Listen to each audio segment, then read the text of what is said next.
Eric's still tipsy from last night. Hey, back in the house. I mean, I had to go to a crappy concert. What do I expect? Should have been with us, hanging out. You went to Fire away, Crunch. Hola amigos, ¿cómo está? Muy buenas vidas. Ahora nos conectamos today the Craft Beer Gone Wild 12.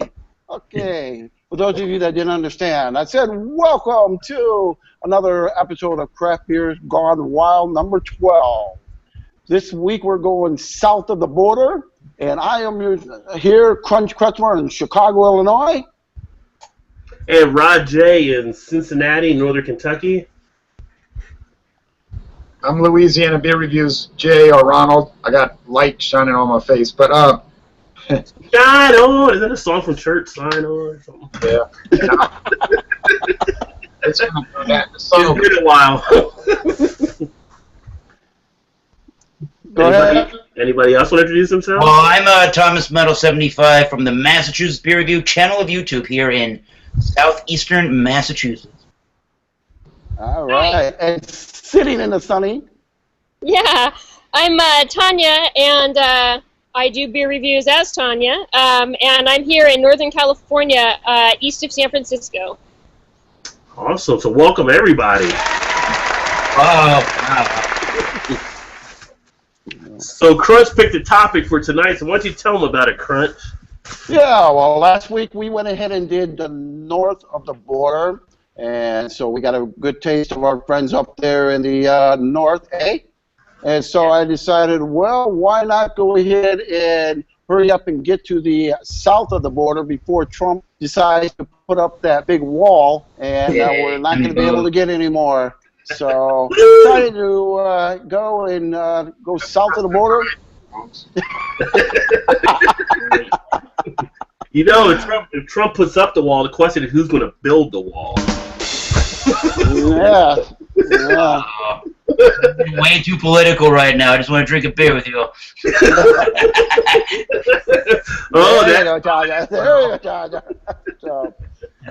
So it could have been we can go anywhere south of the border.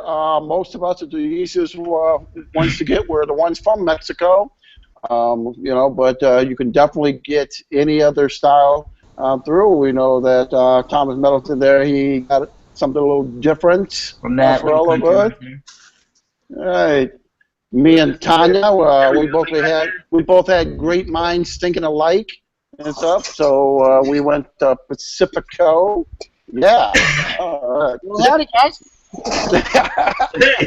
And Tanya's brought in another person. Anybody who passes by, have a beer. Have a beer. So. People start piling out. You know, there's a joke in there. I'm not going to make it. I'd say that we do something just a little bit different here. Since me and Tanya both got the same one, how about we both go at the same time there, Tanya? That way we can do it out. What do you say? Yeah, sounds like a good plan. Here's what I've got. Chicate. Yeah. Right there. They sponsor all the Manny Pacquiao fights. Yeah. Yeah. They have some pretty good ring girls, too. Oh, yeah. No, we're talking about that tonight. It's a different conversation. Backroom beer reviews. All right, so here we go, Tanya. This is what we got, right? The Pacifico. All right. Pacifico Clara. So this one here. Up right there. Why don't you go ahead, Tanya, what you got? All right, so aroma. Aroma. This actually almost has a florally smell, like a pollen smell to it. To me. Which I think is interesting. Pretty malty. I don't really get a lot of hops out of this or out of many lagers for the most part. That's about it for aroma. Your thoughts on aroma? Can you smell it out of the bottle? Yeah, I can smell it out of the bottle. Yeah, it's kind of light. Like you said, it does have that little floral, little perfumey floral. Fumey. Yeah, perfumey. It's, Too firm. yeah. It's too firm to the touch. So, Or foo-foo. What? Continue. but very light. Wouldn't you say it's very light? Very light, yeah. Yeah. Color-wise, it's this beautiful pale gold color, and in the glass, very sparkly. It's got lots of bubbles going on. It poured with a nice head, and it's going to stick around for a while. Yeah, that's what I was going to say. It's got a lot of, bubbles going up in there, so it looks really, really good. I like that. Almost reminds me of like a champagne, the many bubbles that are popping through there. Absolutely. Papu bubble. Really good. You both had this beer before. I know Tanya has had Pacifico. Yeah. And Yeah. how about the person, Tanya? Oh, by the way, this is my brother Ryan. Hello, brother. What's up again? Yeah, we seen Ryan before. Welcome in, Ryan. Thank you. Ryan, you've had Pacifico? Oh yeah. I've had quite a fair few beers. It's pretty common. I don't know if Crunch had it before. Oh yeah. Yeah. Yeah, this is all right. one of my go-to, if I'm at a Mexican restaurant and there's Mexican beers there, then I'll drink Pacifico or Negro Modelo. And I feel like I prefer Pacifico over Corona, I think. I think it's fair to say.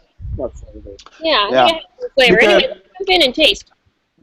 Yeah, because definitely it's a little thicker than Corona. It's got a little bit more weight to it. A little bit more going on. Right now we're here in the 90-degree weather. I was out walking the dog before we started this, so I've still got a little heat and sweat going on here. This is really quenching the thirst, so this is really nice, and it also gives a nice flavoring in the back of my mouth. It's kind of sitting back there, way towards the back. So Yeah. I like that. Really quench them. So are you guys getting the corn taste out of it and everything? Oh yeah. With the Getting what, I'm sorry? corn taste? Oh, What you getting? because Because it's an adjunct here. is it an adjunct? I don't know. I feel like what I associate with an adjunct lager or a lager specifically, I don't really get as much out of this beer. I think it comes across to me as more malty balanced, and I think that also feeds into the thicker mouthfeel. Right. And so it doesn't. While I know it's a lager, it doesn't really taste like a lager to me as much. Right. It's not as thin. It's not as thin. It's got a little bit more weight and texture to it. Mm-hmm. So, which she was right when she said that if you're at a Mexican restaurant, this would be something that you would definitely go with any of the burritos and stuff like that, because it had a little bit more weight to it, that it's structured as a drink on your meal as opposed to something that's going to wash and clear it like water. The clear it wouldn't be as light. It's something that's actually going to add a little to it. Good thought about that. I was thinking it pairs really nicely with spicy food, and then I realized that it reminds me of Taj Mahal, which I get a lot when I go to Indian restaurants, and it pairs really nicely with something that's super spicy. It kind of quenches that spice. It has that same more medium mouthfeel to it, and I feel like as I refine what my likes are, as far as when I find a lager to be acceptable, I feel like that's one of the criteria. It has a little bit more to it, both in flavor and in feel. Right. The funny you mentioned that Taj Mahal. I had that about a month, almost a month and a half ago at a restaurant. And the minute you said that, you're right. It brings me to that exact same contact. Where if I'd had this in a Mexican restaurant, exactly, I would have a Taj Mahal with the spiced food. You're right. You kind of hit it right there. You brought up a memory. That's good. Yeah. Nice coalition. I like the. Yeah. Your thoughts on it? Do you have anything important to say about this beer? No. What is your preference as far as if we compare it to Corona as kind of standard? Oh, I prefer it over Corona, but I like Negro Modelo better because it comes in both a light and a dark version. That's what I was looking for, actually. if you wanted something for that case, I usually go for Modelo. But that, I mean, I like it as it's cheap and easy to find. So Yeah. So that was like 4.5% ABV. Modelo. Yeah. The Pacifico. Pacifico. That's 4.5%. Yeah. You know, it doesn't even say on this bottle.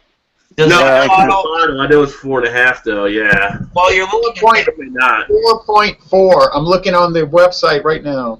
Yeah, does it have ABVs? IBUs?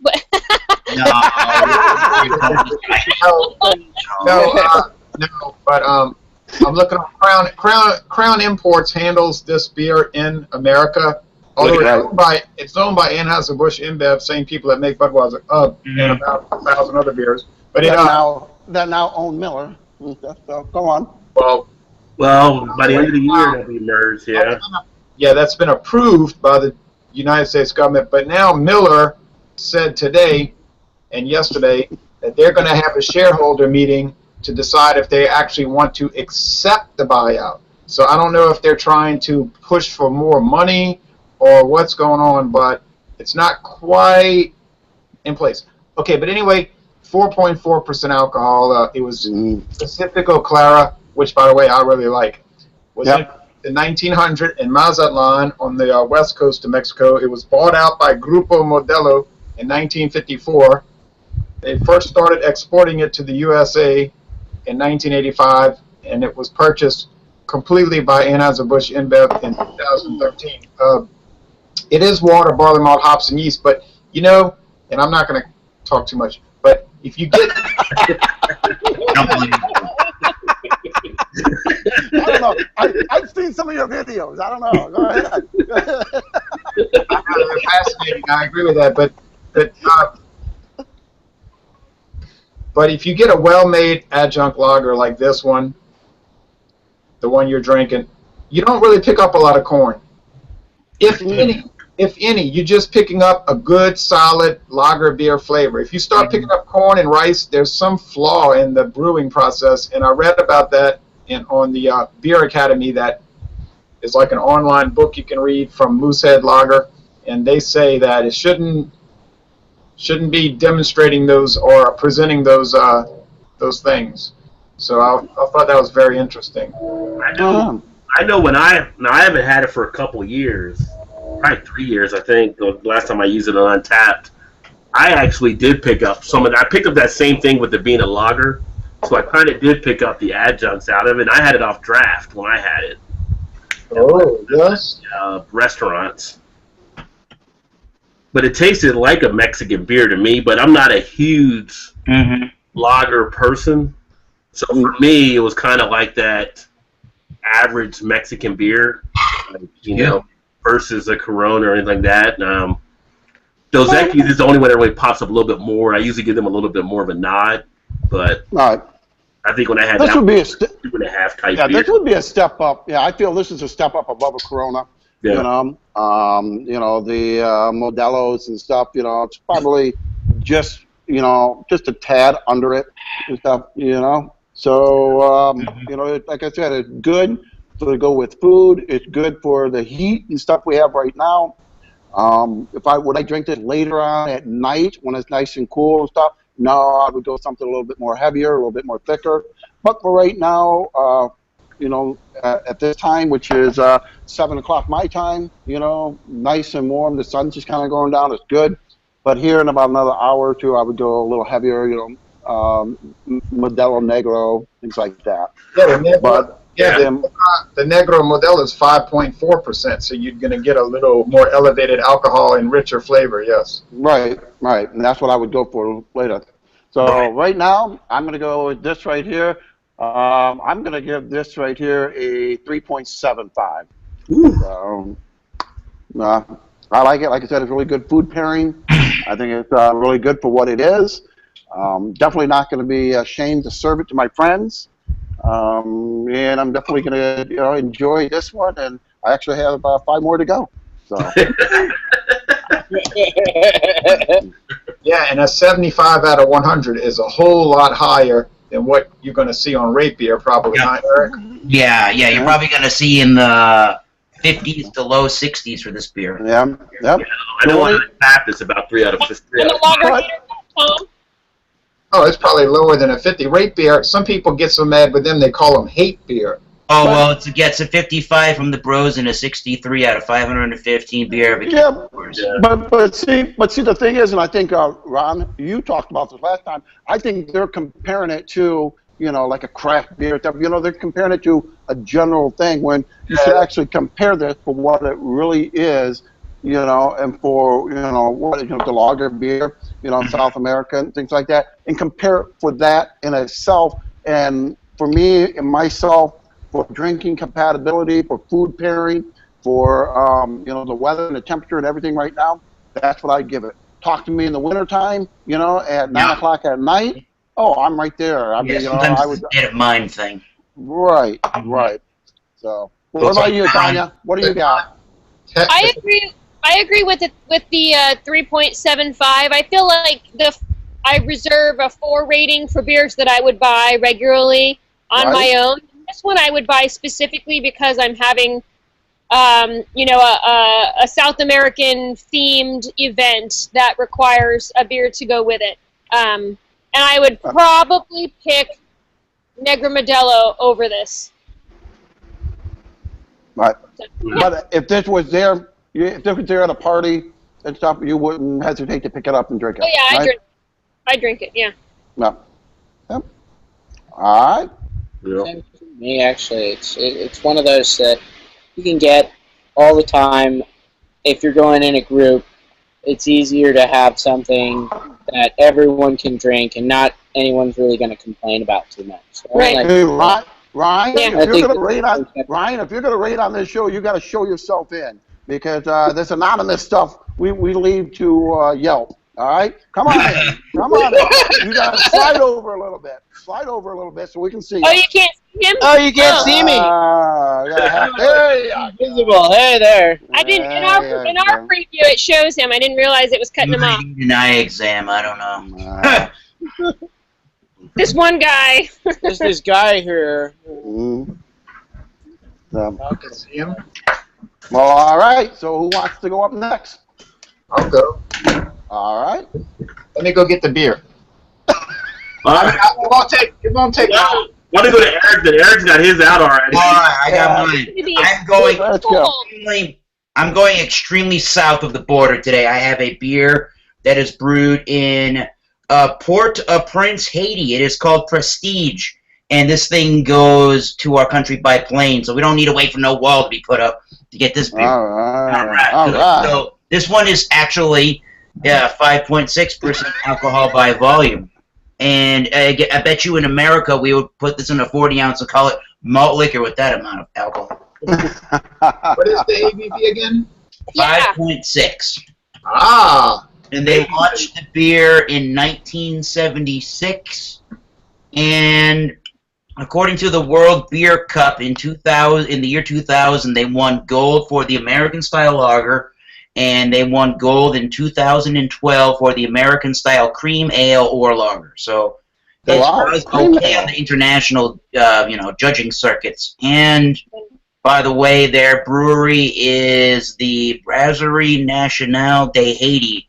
And in 2014, Heineken invested $100 million into the production of the plant, and that was due to the fact that apparently Haitians at that time had been having a hard time getting this beer out and putting it on the shelves, and Heineken is now helping them put that capacity out there. So I mean, as far as the actual beer goes, I'm using an Anheuser-Busch taster glass from the actual brewery, and it's creating a lot of carbonation from the etching on it, but I wouldn't expect really much less from the beer than that. And it looks, obviously, the part of the macro lager, the head was a lot thicker, but obviously it died to a fine little pinky's rim on the glass.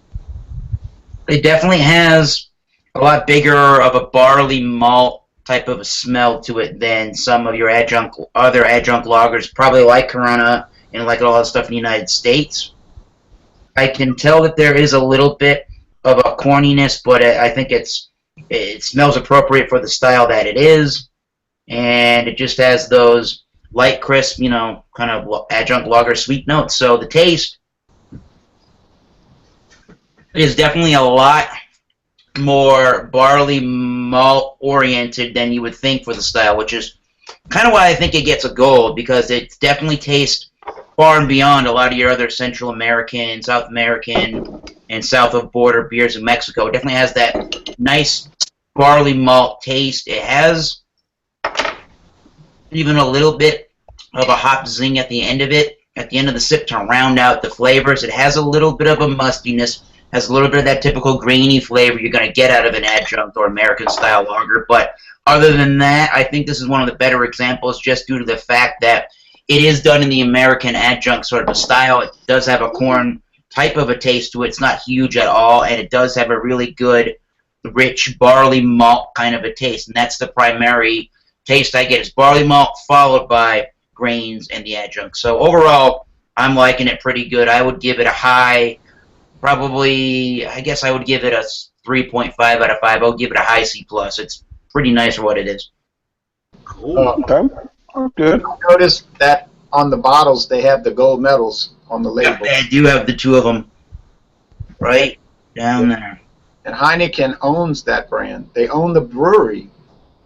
Yeah, they acquired that in 2014, and at the moment in time, you're right, they do brew. I think they brew some of that Heineken down there for their consumption. If you look on the Brasserie Nationale de Haiti website, they have. It's interesting because they brew that beer, of course, the national beer of Haiti. They brew Heineken, and one of their big brands is the Guinness Foreign Extra Stout, and they sell it in a bottle just like you're holding, but it's a darker brown bottle, and it's the 7.5. Yeah, it's really cool. That's version of Guinness.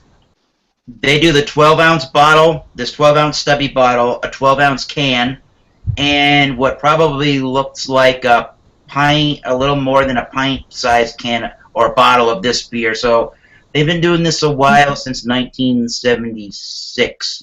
Yes. Yeah, 40 years. Yeah, they introduced that bottle in 2014, and like I said again, they invested $100 million into this brewery, Heineken, and they are considering themselves a part of the Heineken company. Nice. Nice. All right, Ron. What do you got to follow up with that? Okay, a few things. I'll be right back. And within 10 seconds. Can I go before you, Ron? Let me go get my beer. Whoops. All right, I'm gonna go through mine real quick though. So I've got the Trader Jose. Oh, you actually have the beer? Oh, okay, cool. Oh no, Ron's back. Okay, Ron, we'll let you go now because you ran that time. I just muted you. Sorry. Crazy night of reviewing. Are you muting him? Are you putting him back in? Yeah, he's allowed. So Trader Jose, not really a actual Mexican beer, but No, it's imported from Mexico. oh no, Yeah, let it. wow, Imported from Mexico. I didn't realize that. Cool. Yeah, so instead of a Trader Joe, it's Trader Jose. It's actually a dark. Do you want to go, Ron? Are you ready, or you want me to finish? It's up to you. It's your show. Let's talk about your vanilla lager. I'll go real quick. Right? Back, let him do it. So this is actually a dark. It comes in at 5.3% ABV. It's I like it a little bit more than some of the other beers. I've had Pacifico, not really as thrown back by that. I've got another Corona. I don't know if I'll do that one or not, but not really thrown back. I like more of the dark, like Dos Equis Dark and some of the stronger type beers. This one does not have that yeasty horse blanket piss type smell that you get on some of the Mexican Oh, the fish type smell.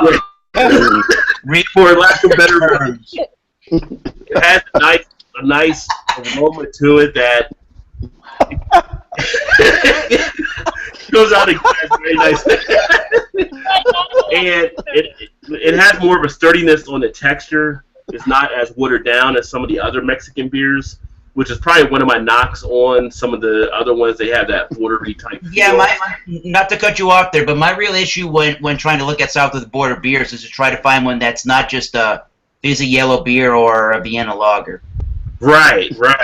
And so this one gives a little bit more. It's actually a bang for the buck because it is a Trader Joe's beer. So they do give it to you in an 11.2 ounce bottle, so you know it's pretty much imported from Mexico. But I think it's like $1.09 a bottle or something. Does it say the date on your bottle anywhere? Yeah, this one is best before April 14th, 2017. Looks like. I was going to mention it about my Prestige beer. It has like some 9 or 10 long digit code on it, and I don't even know what that's supposed to mean. So it would be nice for dating to be on the bottles. You know. Yeah. I mean, 11.2 is not bad. I wish everything was just 12 ounce, but outside of that, it's a pretty decent beer.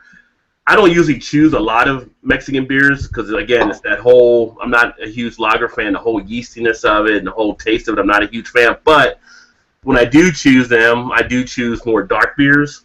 So this one is actually a pretty good deal. This one I would actually give a 3.5, 2 out of 5. So I think it's got some real good drinkability to it. And I'd actually look to throw some of these down more than maybe some of the other ones. So it goes with tacos. Oh, it would go Tacos, burritos, tostadas,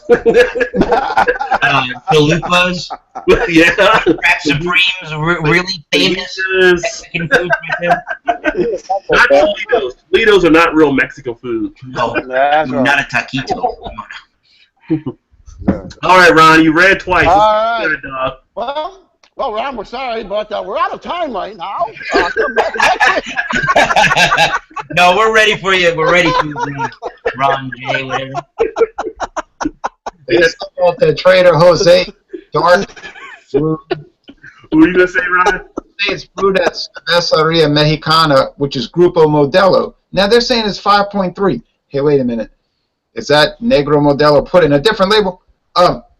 Now this Tecate, you don't want to know the rate beer for this. All right. No, it's craft beer on rate beer. I mean, it's a joke. Their scores are so jokey. Yeah, rate beer is kind of a hack shop. They don't like the taste of water, apparently. Now, this Tecate, here it is. You can see it looks pretty. It's one of my favorite Mexican beers. I didn't pick it for that reason. I just was there and I saw it and I said, I like the price, $11.19 for the 12-pack. That's good. Yeah, and it's 12-ounce cans. I could have bought bottles, but I bought cans. It's got some date code at the bottom, but I'm not going to try to figure out that jibber jabber. Julian codes, probably. I don't even think it's more like Caligula or something. But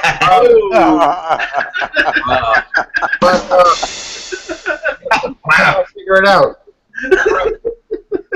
Now, here is all these racing bubble streams. This is a lively beer. Look at those bubbles. Champagne-like. Yeah, and that white head and that golden appearance. Tecate was introduced in 1944, so it's over 70 years old. It was acquired by Cuauhtémoc Moctezuma in 1954, and then it came under the control of Heineken. There are a lot of these Latin American beers. Yes. Yes, they do. Heineken bought so many Latino beers, not to mention European and Asian and everything else. But they bought. They have a lot of craft beers, and Heineken has a lot of macro beers. They're putting their money in both sides of the equation. They have some kind of ownership with Lagunitas, I hear. They own half the company. That's correct. All right, back to Tecate. Sorry for that. Okay. So Heineken owns Tecate. We are about education as well. All right, good. We're doing your job. Yeah, and I think that's a good way. Now, Tecate did update their can design earlier this year. They got rid of the gold. Now it's just silver and red and black. It used to have gold trim. The bottles are twist caps, whereas most Mexican beers are pry caps. Tecate is sold in huge quart bottles, 12-ounce cans, and all of that, maybe on draft. They use water, barley malt, hops, yeast, and corn. There is also a Tecate Diablo Michelada, which I believe uses paprika. And tomato. Yeah, and tomato juice and Oh, it's like one of those chiladas.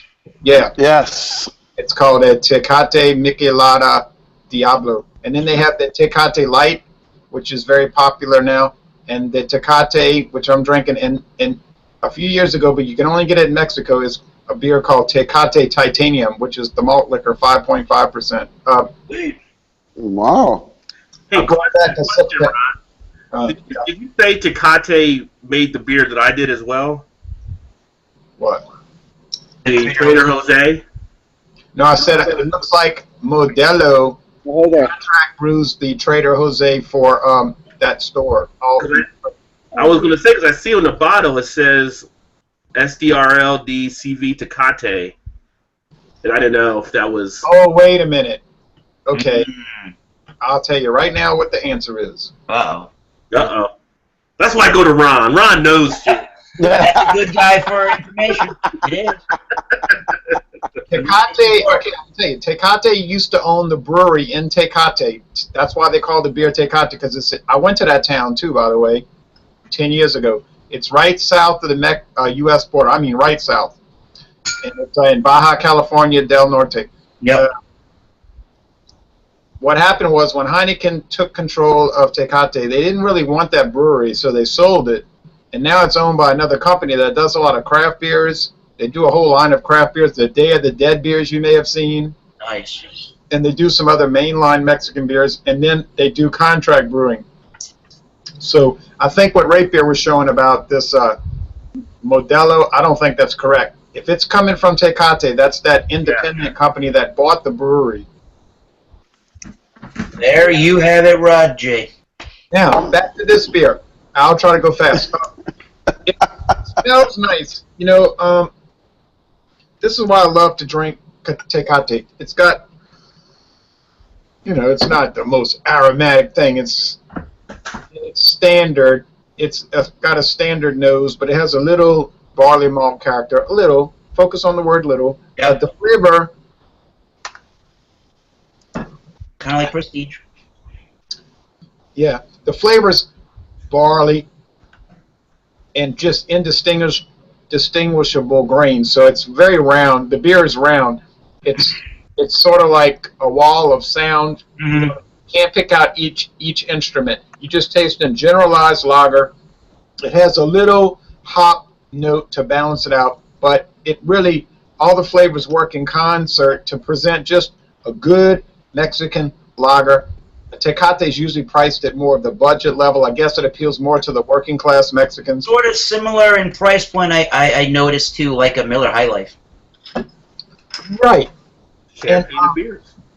I went to Mexico before and I drank Tecate at the bar when I was in, I think it was in Reynosa.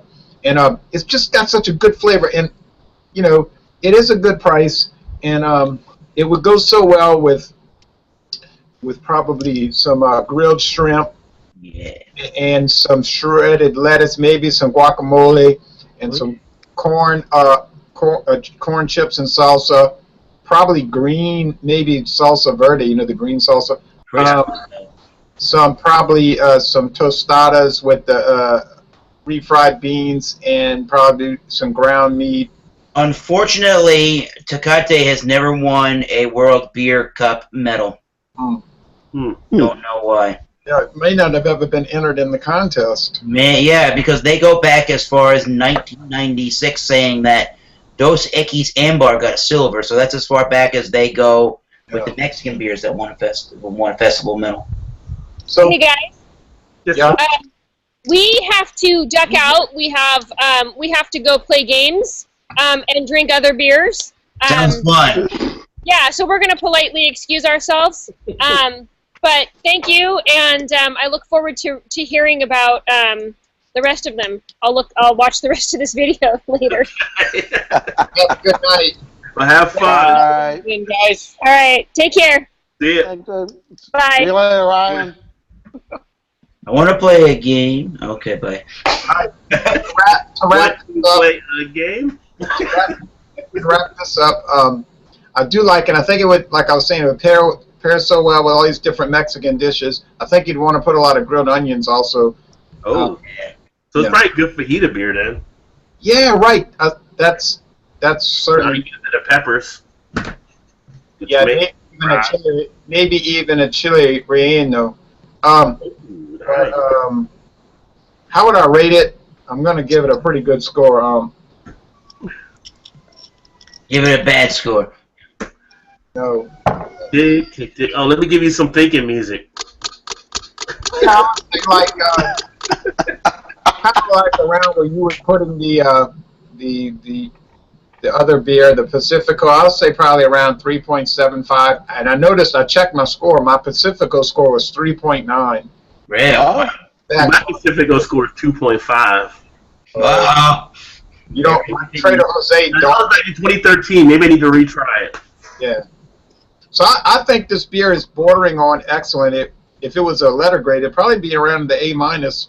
But I'm looking at it in context. Exactly. I drank Edmund Fitzgerald Porter earlier today. Oh, Great Lakes. Woo woo. ooh, not good one. Somebody donated you 40 of them or something like that. Yeah, right. Yeah, that's one of the 40. That's one of the 40 that I got.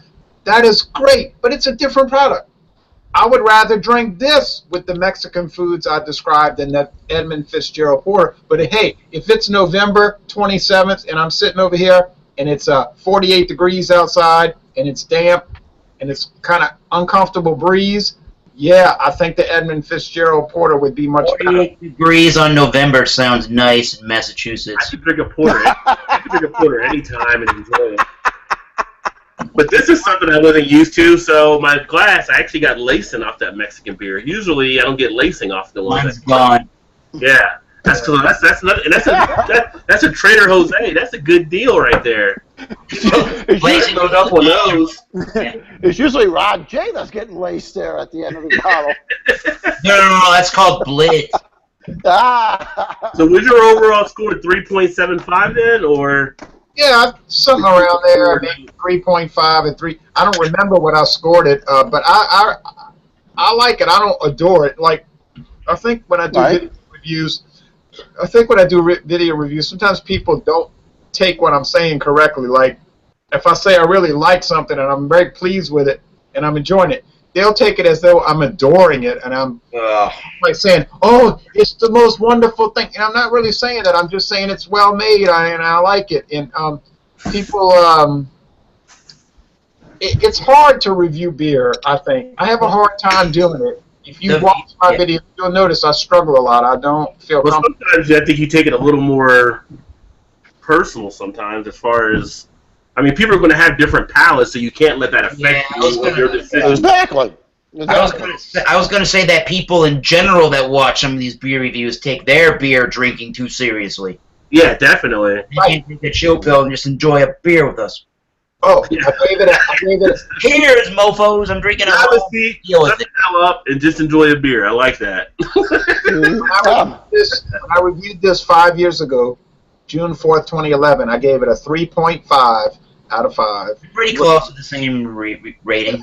Yeah. Yeah. And it's almost the same description I'm looking here as what I just said. So That's also a testament to how some of these beers are brewed, and I know that a lot of craft brewers don't like to really talk about it so much, but these, in a way, not necessarily like taste profile wise or anything like that, or how it's constructed, but just for the sheer fact that you got to be consistent from batch to batch with these lager beers. It's so difficult for the craft brewers to do it. It's hard to believe that these macro guys are doing it on such a large scale, and they're basically, according to the Tecate review you just gave, they're basically still doing it correctly from year to year to year, consistently. Right. That's right. And it's a very difficult type of beer to brew. Lager is much harder to brew than ale. And a light lager like a Miller Lite or Tecate Light is even much harder, because it exposes any type of flaws. So, like a Miller Lite drinker, and we can make fun of them if we want, and we can score some street cred in the craft beer world. That's fine. If you want not in my house. Not to my house. You know what I'm saying? Like, score some cheap points. Yes, But a Miller Lite drinker like my uncle, he's very sensitive to that flavor, right? And you know how the light beer drinkers, they tend to be so brand loyal, right? Right. So if there was something off with it, he would pick that up right immediately and say, "Hey, what's wrong with this beer?" But chances are that will never happen because Miller, I'm just picking them at random, their quality control is so fine, right? So they just they nail it every time. Now you may not like what they're nailing. You might say, "Oh, it's dull, it's blah," and I'm right there. I don't go run out and buy Miller High Life or Miller Lite, although I'll drink it at Bingo. But I drink it at Bingo every third month because I always rotate between the three that they offer there. Right. And I bet you know what those three are. I bet you know what those three are. But you know, it's always the same, and it's always pretty good. It does the trick. Yeah, I mean, they got their strategy down on it. So, I mean, they have their process, and they made their name out of it, and they stuck to what they do. And when you have it to that level like they have, you don't really have to experiment as much. So yeah, and the Tecate does the trick, and the Pacifico Clara does the trick, and the Prestige does the trick. I bet you Prestige's quality control wasn't as good before Heineken bought them out. right. Yeah, most likely. That's what I would. Again, part of the issue, and this was a U.S. Today article in 2014. They quoted on the article saying, "All Haitians know that at times their favorite beer, Prestige, is not available for consumption, and that has been a frustration over the past years. So it's about time that the capacity be increased." So they bring Heineken to hopefully improve the brewery and their capacity and their production, because they can't do it alone. Obviously, they're a very poor nation, and they can only do so much in that country, and in a lot of places. If my memory is correct, wasn't that beer Prestige started by some Americans in Haiti in 1976? Some kind of way that I think that's what happened, and they owned it. And Haiti had all kind of problems in the they had the terrible earthquake, and then I think Heineken started slowly getting involved, and they eventually took control of the brand. And Haiti was like, "Yes, thank you, because we don't have any money." Well, it says here that Heineken purchased the Haitian brewery in 2011 and owns 95% of the company that produces Prestige. The remaining 5% is held by Diageo Ireland.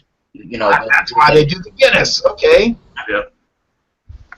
And that same thing happened. That same kind of story happened with the Almatza lager from Lebanon. They was started by a private company, and Lebanon had that terrible civil war. Right. And Heineken basically, and this is a true story, Heineken said, "Well, you could brew your beer here in Italy at our plant," because, they couldn't brew the beer in Lebanon. They were having a civil war. They had bombs going off everywhere. People were getting killed, kidnapped, and everything. So then, after the war ended in 1990, the family agreed that they would sell the brand Almatza, I think that means diamonds, to Heineken, and Heineken went and renovated the facility, and that'd be an interesting thing to do one night, Lebanese or beers of the Middle East, wouldn't it? I actually had some good Turkish beers that are pretty good. I was going to say, would you consider Turkey as part of the Middle East? I would. It's Turkey. That's more like the Near East, but yeah. Because that Efes lager was quite horrible last time I drank it. Although it was particularly horrible, I'm thinking because the bottle. I didn't look at the bottle. You had the Efes regular lager. Yeah, right? When I picked up the bottle in a mix of 6 single bottle, I didn't look closely enough at it at the store. But when I picked it up, it apparently was already a 2-year-old bottle. Right. I had some that was just a beautiful beer, and I had the Efes Dark that was beautiful also. Yeah. That's what I had with the Efes Dark. But, well, you guys drank all your beer, so I'm going to do one more real quick. So, it's hard. You got another one there. You got I have the Rivertown Brewing. Out of my neck of the woods, dog. You come to Cincinnati.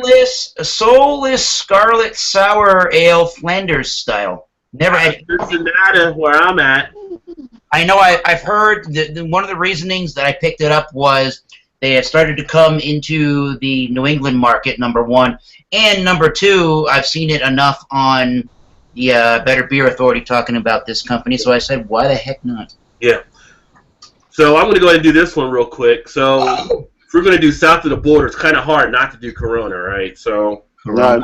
I want to hear that before I get off. I want to hear that because I'm interested in Corona Extra. it's like the Budweiser of America. I mean, kind of dominating, and people seem to love it. But again, I poured it in. You know, my head was gone within less than 3 seconds, so it doesn't hold a head really. Guess not. 3 seconds is pretty fast. That aroma, I still get that lager kind of, and I hate to say pissy smell, but I get that pissy type smell.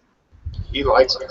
I think it's like a horse blanket, I call it, or basically it's the yeast, but it's just a pungent smell. Pungent or pungent? It's pungent. I think it's pungent. No, it's not pungent. It punches you in the nose. I'll say it that way. Yeah, Yeah. pungent. But Continue. the one thing about it, and I haven't had it in a while, the texture isn't a kind of what I would consider to be watery like I thought it was previously. So it has a nice texture on it. It's got a crisp, refreshing quality. I can see why people like to drink this beer in that regard.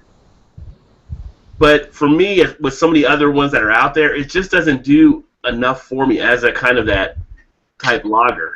Does it have like a lemony kind of a citrusy taste to it? No, I mean, if you put it in a bottle, right, you got to put the lime in. That's what everybody does. The lime. I don't have the lime in here, but if you got to do stuff to add to it to make a flavor, then that's a problem in my mind. So you should go in and just enjoy it as it is, and not have to worry about adding anything else to it because it already has its own additives with whatever they use. I love the extra, man. But I mean, it gives it a nice look. It gives you all the bubble action you expect to have on a beer like this. It's just that it doesn't really move the world for me. So for me, like this is like a 2.5 type beer. It's got drinkability on it, but it's not great. It's not something I would go on a hunt down. If I didn't have this beer again for another 4 or 5 years, I'd be just as happy about it. So in the summer, you can enjoy it. It can go well with like the Mexican food that we talked about before, but it's just something where I'm not going to go seek it out. If I'm somewhere, if I'm at, like when I go to a Mexican restaurant, this is one of my things I have with the Mexican restaurant. So we have a Mexican restaurant near us. We go there a lot. And we go to a couple other ones. They're like been so convinced that you can't get like a good craft beer there. It's like your macros and your Mexican ones that you get. So a lot of times when I go there, I'll drink like Dos Equis Dark or one of the other Dos Equis flavors because it's usually Corona, Pacifico, Bud, Miller. I guess nobody understands that a really good IPA works well with spicy food. Exactly. And that's what drives me crazy. So I end up going there, and usually it'll be like Dos Equis that I always drink all the time. And it's just something I wish they would kind of break that mold they have here. Like when they have just only these certain beers. They can find themselves. Yeah. I'm telling you what. Well, they're catering to the clientele. They go to a Mexican restaurant. They think everything's got to be Mexican. They got to have the Mexican beer. You got to have this and that. Then that's what they're just going. That's what they know. This is what they're doing. They don't understand that you can actually take Mexican food and now you can pair it up with, like you said, an IPA or something like that that will, go well with it. But that's not what they're in to do. That's, that's why I have a job. So let's not let this out because I want to keep my job. We'll see. And, no, I hear what you're saying, but that's the paradigm that they run into, right? Because I can tell you, we actually have a Chinese restaurant here called Kung Fu Asia does real good Chinese food. And most of your Chinese places or Japanese places, you go in and usually have Sapporo or one of all the Japanese beers. This place has opened up where they have 150 different craft beers to go along with the food, and they are packed out the door all the time because they saw the opportunity and they know the different beers that can match up with their food as well. I just think some of these places are missing opportunities. Like when we choose to go to dinner sometimes, my wife will say, let's go to this place. And I'm like, no, because their beers aren't that good. I want to go where I get a good beer. Restaurants, they don't offer certain beer. You're a lot different than me, Rob, Jay. Yeah. I mean, it matters. If I'm going to sit there and have a good meal, I want to have a good beer with it. I'm not going to go to certain places.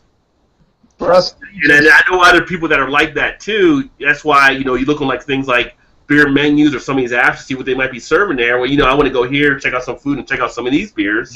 It makes sense. It's just an opportunity being missed, I think, by some of the Mexican restaurants, especially now when you have like pepper beers out there that people will be willing to try with some of the spicy food. Habanero sculpin. Yeah, I did that once. I had a habanero sculpin while I was eating chicken wings, and buffalo wings. I'm going, why am I eating a chicken wing when I'm already drinking a liquid chicken wing? What am I doing wrong here? But that would be good for those people that really, really like the spices. And that's the thing. In my classes and in my courses, I teach the people that, you want to get a wine that, if you like a lot of pepper. There's some other flavors, right. Boom. That is correct. Corona Extra is so popular, though. If you go to these Mexican restaurants, people love drinking it. Oh yeah. I mean, it's like Budweiser. I mean, it's going to get its pull because people are going to be used to it. Yeah, and Corona Extra is incredible in the sales. You go in any grocery store, they have sometimes a whole wall of it, like at Walmart. They sell thousands of bottles. Advertising right there.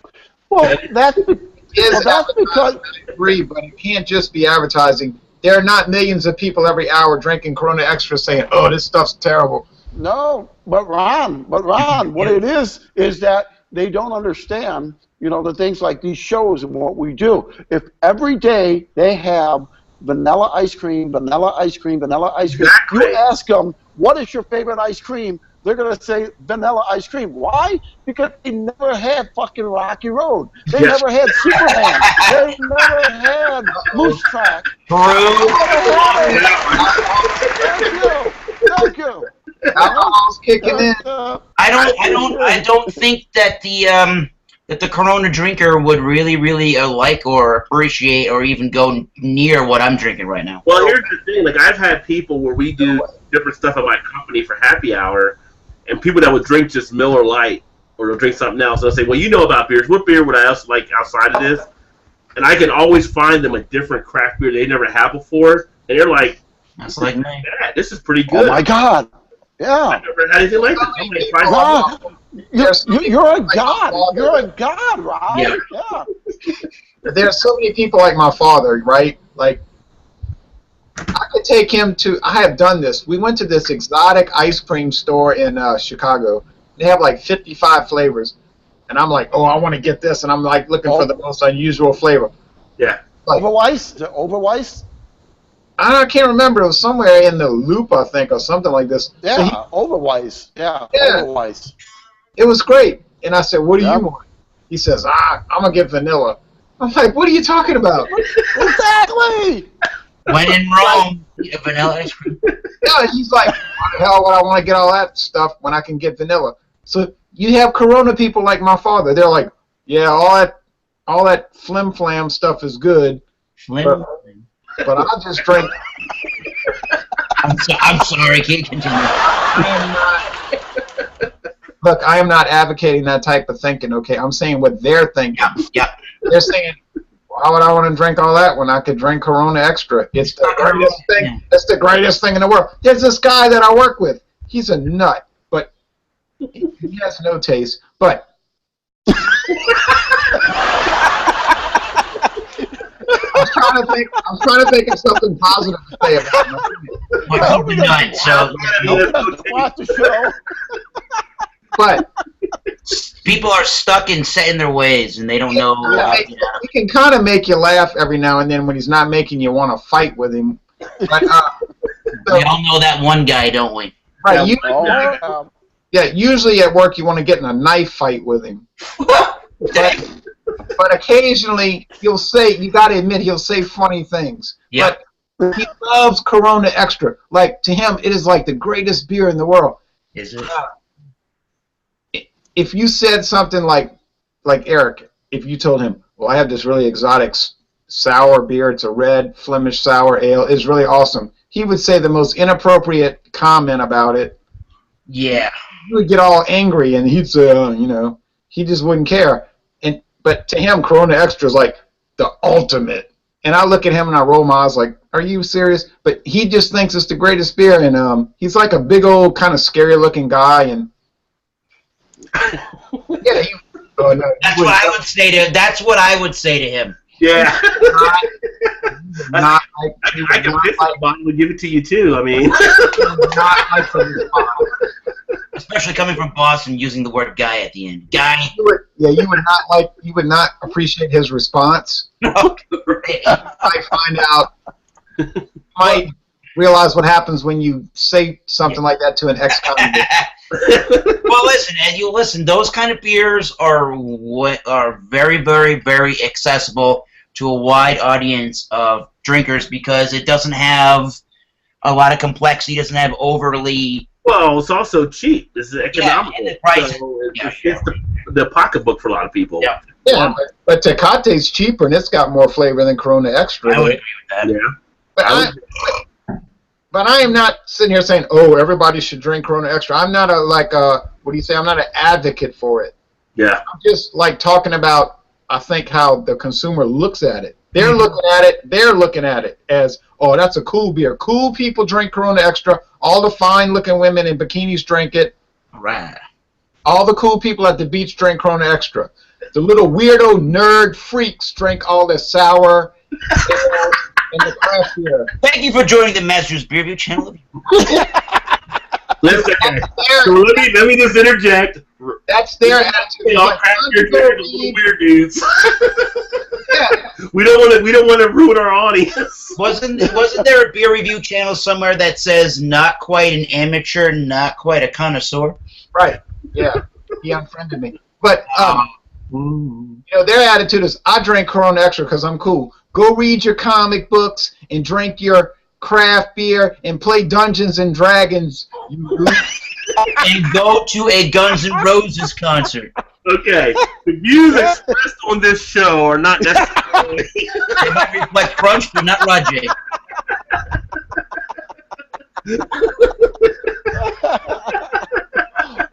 All comments can be directed to Maybe Where's my standby thing to put on? Went away. Maybe next week we should do beers that pair with video games. There we go. I'm just saying, This rap from Ron brought to you by. not my mindset. Their mindset is, like what I'm saying, Ron Paul voting, Dungeon and Dragon playing, craft beer. I guess they're all going to Comic-Con too, right? Hey, you guys like an Imperial stuff just like us all? Comic-Con cosplay, Godzilla movie watching. Hey, I like Star Wars. Well, this is turning into non-Mexican anymore. I'm just saying. I'm cool. In my world, it's like, oh, it's so exciting. I drank Hop Stupid. It's 102 IBUs. It's so awesome. But they're looking at me like, Right. gag me so I can puke, you little nerd, you little craft beer nerd. But I like being part of my little niche world where I can hang out with Rajay and talk about different, craft beers. So I don't care. I wish we had Cody here because Cody has his neighbors all kind of that same way. And, we talk about him. He drives 80 miles to get craft beer because all of his neighbors are all like Budweiser and Miller. It's just like, he's like the outcast in his area out in South Dakota. Yeah, right. And so, it's just, you kind of have to sometimes look at things the way other people are looking at it. Yeah. And I don't know if it depreciate any of the people that like Corona. I think Corona is what it is. I mean, it's like Budweiser or some of the other ones. It's what your palate likes, what you enjoy, and that's fine. Be you and enjoy the beers you like and everything. My thing is I like to get out and experiment and find out other ones. There's so many beers that are out there. I mean, even when I watch some of your videos, Ron, a lot of times you go back and you revisit. I'm like, how does Ron get to revisit? There's so many other beers out there. I never have a time to get back to take a look at another one because I'm always getting a new one and stuff. I stole that idea from the guy who unfriended me. I actually stole that idea. You know why? Oh, and by the way, he unfriended me because I criticized Gary Johnson, a libertarian candidate for president. But Oh, good Lord. Oh, you brought politics into beer. I brought politics. That never happens. The guy, Wrong. I brought politics. the guy does love his libertarian candidates. We know this one. Yeah, but I brought politics into politics. No, he was bringing up politics, and I said, oh, well, one thing about your candidate is that he's inconsistent with his beliefs, and he got so furious. But the point is, that's irrelevant. Ooh. The point, well, I could, Wow, and then Trump and Mexican walls, and that's what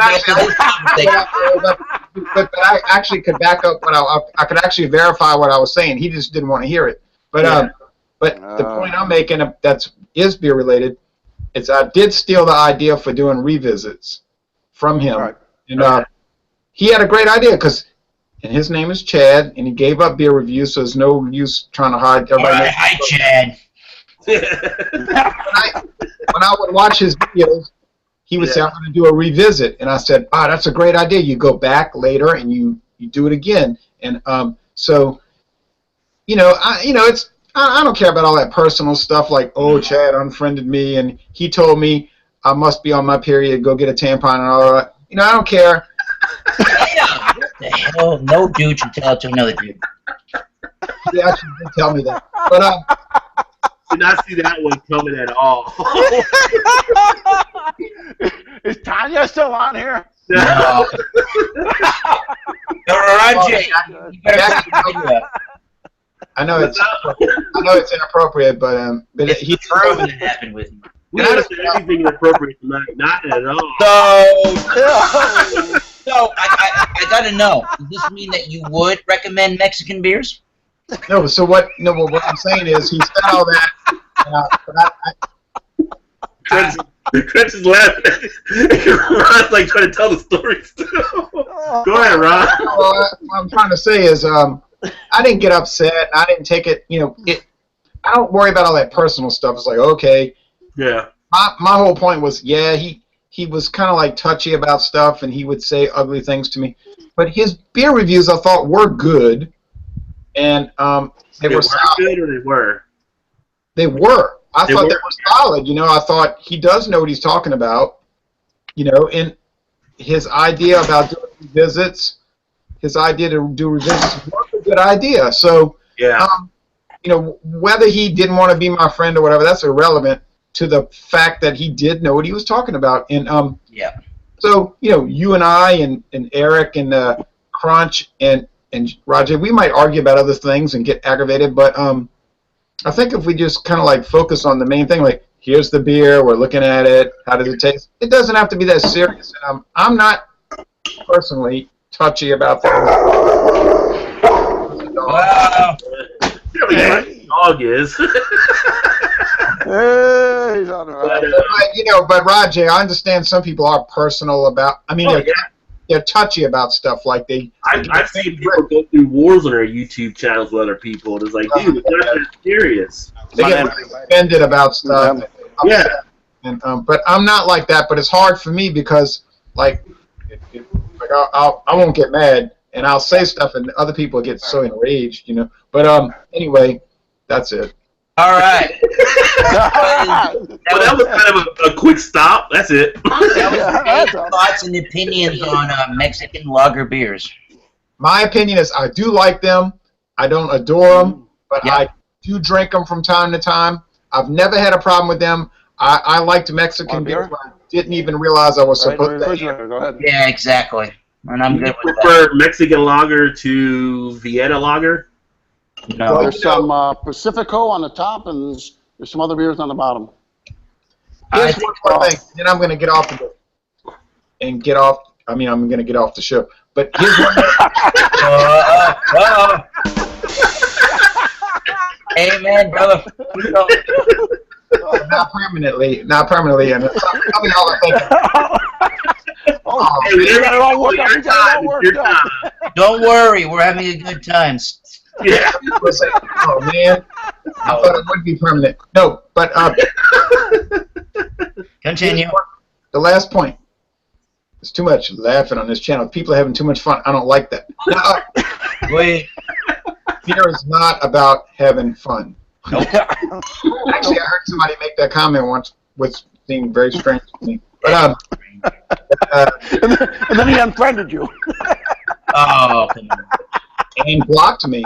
But, He blocked you. What a douche.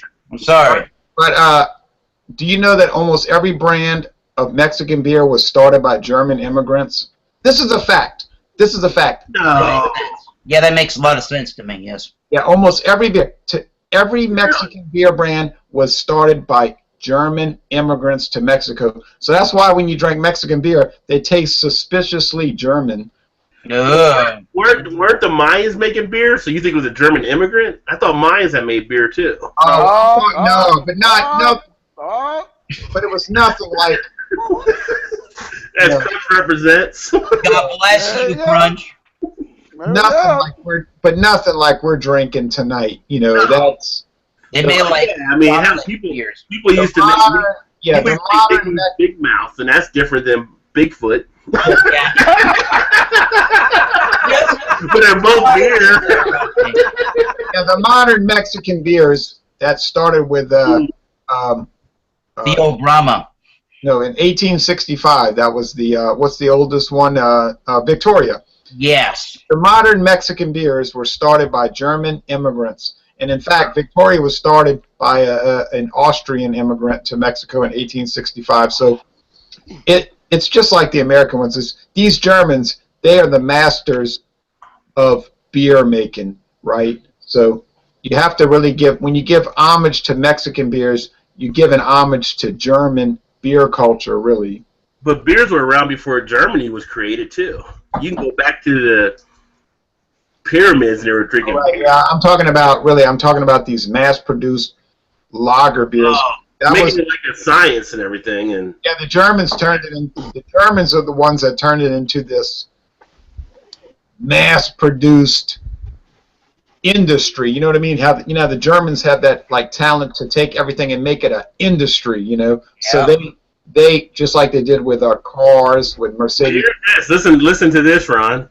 So, beer in Mexico has a long history.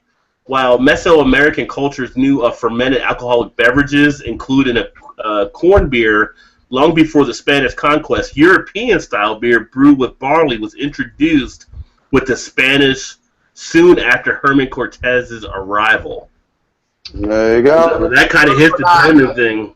But those were not light lagers like we're drinking tonight. Those were like ales.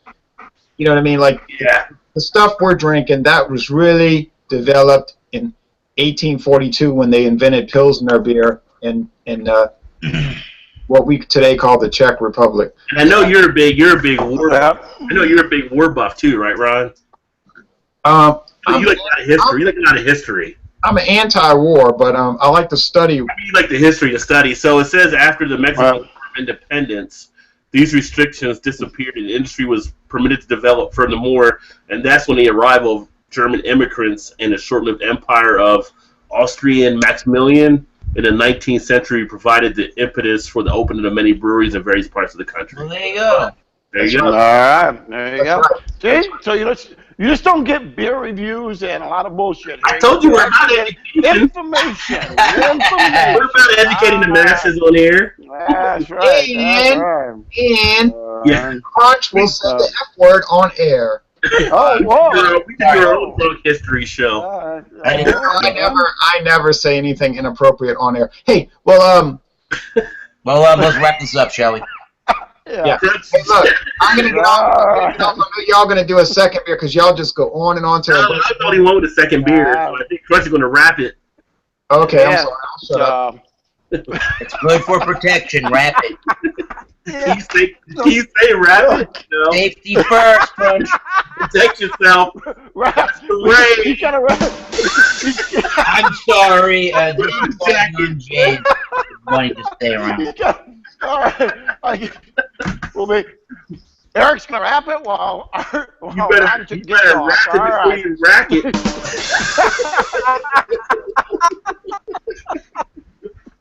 All right. Well, that concludes another Craft Beer Gone Wild, number 12. Gone wild, yes. Definitely Yeah, we definitely put the wild in that one. Yeah. So as always, you can always go ahead and join us, have some fun, have some laughs. Get a lot of information from Mr. Ron there. He's a book of knowledge. And as always, just go ahead and type in Rod J, and all 74 pages will pop up on Google. And you can go ahead and ask him what the topic of the week is. He'll let you know. And we always are happy to have new people on the air. If you're watching, don't be a lurker. Go ahead and come on and be a judge with us. Well, I'm Crunch Crunchmar here in Chicago, Illinois.